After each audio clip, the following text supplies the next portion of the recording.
குழந்தை வரம்னு சொல்லும் பொழுது இதை நான் சொல்கிறத வந்து நீங்கள் நம்பிக்கையாக செய்யுங்க. சரியா? நீங்கள் வந்து ஆணாக இருந்தாலும் சரி, பெண்ணாக இருந்தாலும் சரி, நம்ம அப்பன் திருச்செந்தூர் முருகனை மனதார நினைத்து, சரிங்களா?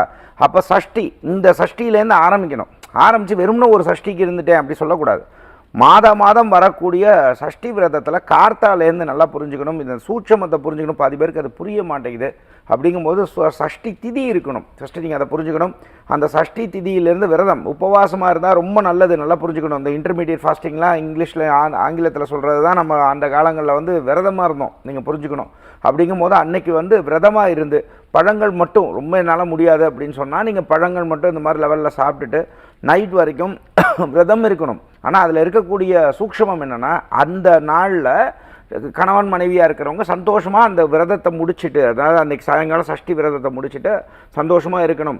அதே மாதிரி வந்து பார்த்திங்கன்னா, இதை நீங்கள் தொடர்ந்து சஷ்டி விரதங்களில் நீங்கள் தொடர்ந்து இருக்கும்போது குழந்தை வரம் கிடைப்பது என்பது சத்தியமான உண்மை. அப்போ அந்த குழந்தை கிடைக்குது அப்படின்னா அது யாரால் கிடைக்குது புரிஞ்சுக்கணும். அதை மறந்துடக்கூடாது. சில பேர் உருகி தருகி ஐயப்பா முருகா அப்படின்னு சொல்லி கேட்பாங்க. அப்புறம் எல்லாம் கிடைச்சதுக்கப்புறம் முருகனை மறந்துடுவாங்க. நான் சொல்கிறது புரியுதுங்களா?